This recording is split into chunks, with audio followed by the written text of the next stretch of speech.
Imagine living inside a warship which is capable of independent operation underwater for 8 months.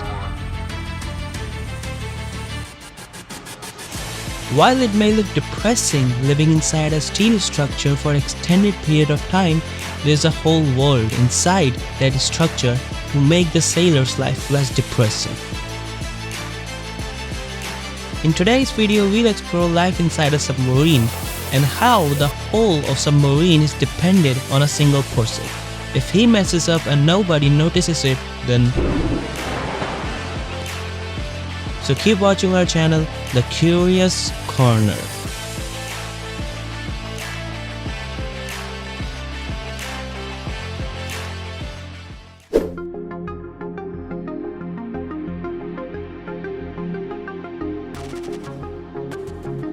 The idea of a submarine dates back to the early 15th century, when Dutch inventor Cornelius de Bell built one and demonstrated it in front of King James of England. He successfully managed to pilot it under the surface of the Thames River, but however the vessel was unable to make deep descents. Later on, invention after invention, the Germans and Britishers both kept on advancing their subs, and during the First World War, both Germans and British navies made use of their submarines against enemy warships. At those times, submarines were relatively new and evolving technology, and a lot of challenges were faced by the submariners. Living conditions on board were cramped and uncomfortable. Crew members endured long periods in confined spaces, often without access to fresh air, proper sanitization facilities, or adequate food supplies. The early submarines had limited range due to their reliance on battery power and limited fuel capacity. This restricted their ability to operate far from friendly ports and required them to return frequently for refueling and recharging. Since the torpedoes of this period were unreliable, surface attacks were quite common. In World War I, subs remained a very real danger to themselves.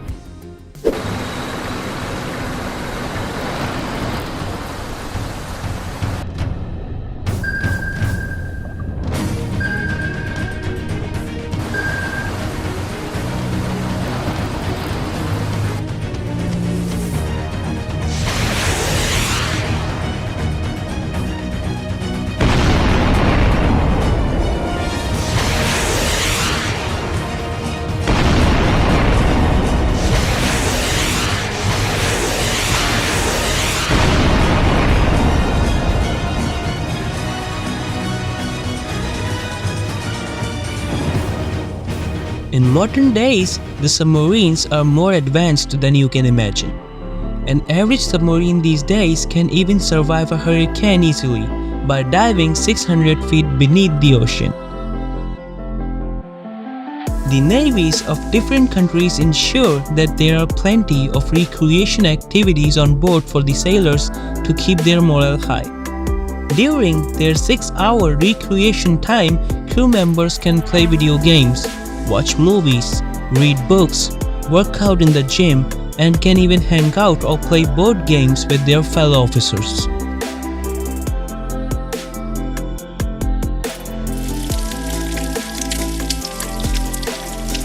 The food cooked on board is delicious, and the cooks are highly respected among the entire crew because of their culinary expertise.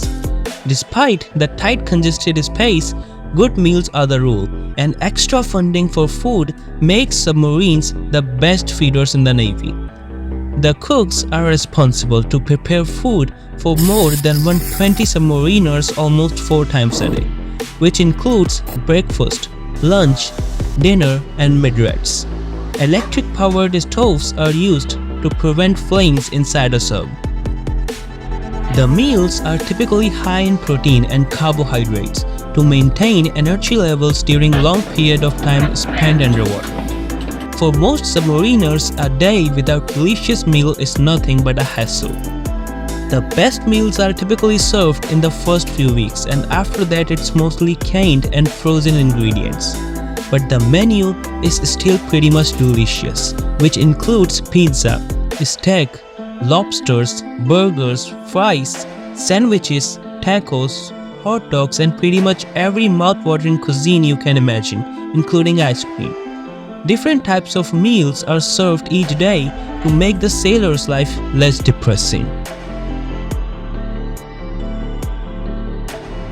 As food is one of the perks of living inside a submarine, there are also plenty of things that a person is not allowed to do. For example, you can't shower more than a minute. Seawater is distilled in a steam-supplied evaporator. The evaporator can get really hot and can increase the temperature in the engine room. Therefore, daily showers are mandatory, but they shouldn't be too long. Similarly, making unnecessary noise and accessing certain restricted areas inside a sub is prohibited. Using a smartphone, radio, or any other communication device is also not allowed. Shoe polish, perfume, glass containers, magnets, and aerosol sprays are some of the few items that are not allowed inside a sub.